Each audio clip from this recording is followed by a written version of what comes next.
Pemirsa, Gerindra akhirnya mengunci posisi mereka sebagai Ketua MPR untuk 5 tahun ke depan setelah Sekjen Ahmad Muzani terpilih secara musyawarah mufakat. Sementara PDI Perjuangan selaku partai pemenang pemilu menggenggam kepemimpinan DPR dengan menempatkan Puan Maharani sebagai ketua. Lantas apa makna politik dari kedua posisi itu bagi keberlangsungan pemerintahan Prabowo Gibran ke depan? Untuk membahasnya sudah bergabung bersama kami pakar politik UNAS Slamet Ginting dan juga pakar komunikasi politik Emrus Sihombing. Selamat petang semuanya, kita menuju ke Bang Slamet terlebih dahulu. Bang Slamet, selain karena memang aturan yang berlaku ya di Undang-Undang MD3, tapi kenapa kemudian dua partai PDI Perjuangan sebagai pemenang Pileg ini mendapatkan kursi ketua DPR dan posisi MPR dijabat oleh fraksi Partai Gerindra? Bagaimana kesepakatan yang terjadi di antar elit partai politik ini?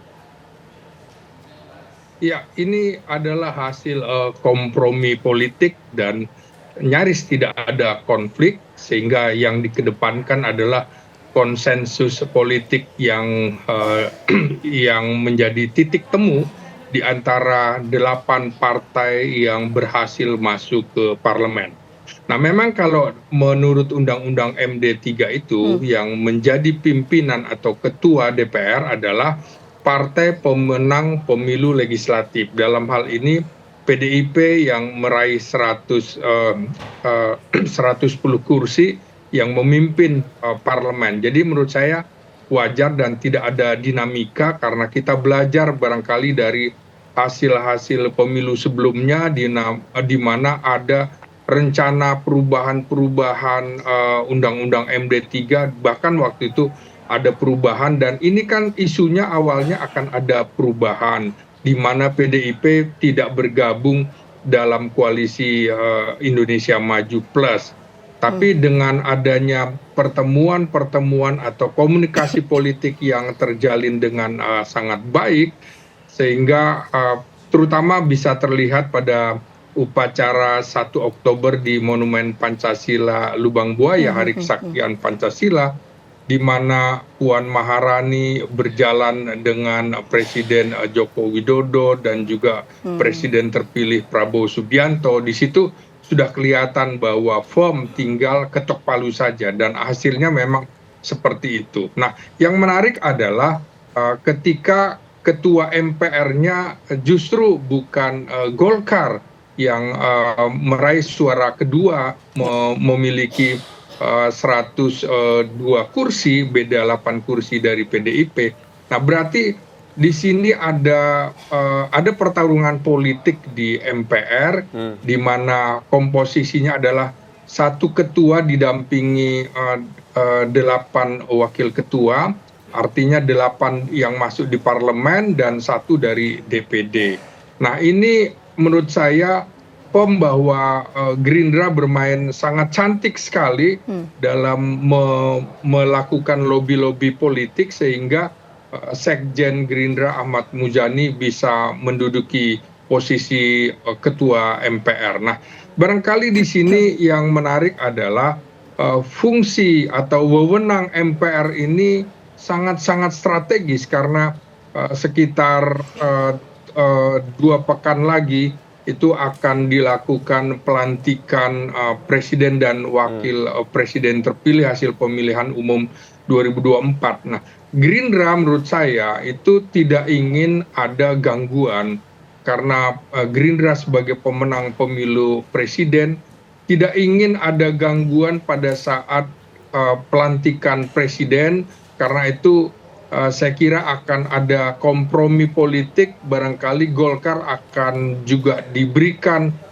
kursi yang cukup banyak di kabinet sebagai kompensasi Golkar tidak menjadi ketua MPR. Di sisi lain menurut saya yang harus juga dikemukakan, dari DPD yang muncul adalah Archandra Supratman yang merupakan anak dari Menkumham yang itu juga kader Gerindra.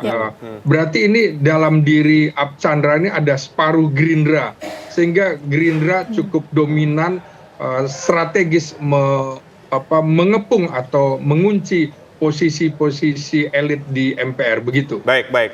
Saya kutip sedikit pernyataan dari Bang Slamet ke Bang Emrus bahwa Gerindra ini bermain sangat cantik. Kita lihat bahwa yang menjadi presiden terpilih dari Gerindra, Pak Prabowo Subianto, kemudian juga yang menjadi ketua MPR adalah Sekjen Gerindra, yaitu Pak Ahmad Muzani. Nah, Anda melihatnya seperti apa? Apa maknanya untuk pemerintahan Prabowo Gibran ke depan dengan posisi MPR dikuasai oleh Gerindra dan kita tahu bahwa di presiden juga ada ketua umum dari Gerindra. Silakan Bang Emrus. Baik, terima kasih. Ini bukan persoalan permainan cantik dalam politik, sebagaimana dikatakan oleh Bang Slamet Ginting. Tetapi ini adalah suatu keputusan kenegarawanan yang dilakukan oleh teman-teman di MPR. Bukankah pernah terjadi pemilihan pimpinan MPR kita? Itu terus terang. Itu adalah MPR kita pada saat itu tidak pantas diberikan nama MPR. Karena MPR itu basisnya adalah Majelis Permusyawaratan Rakyat. Permusyawaratan. Masa ketua MPR DPR kemarin yang lalu-lalu itu di voting, itu tidak pas. Oleh karena itu apa yang dipertontonkan oleh teman-teman di MPR menunjukkan mereka menjaga marwah daripada Majelis Permusyawaratan Rakyat. Saya garis bawahi kata permusyawaratan.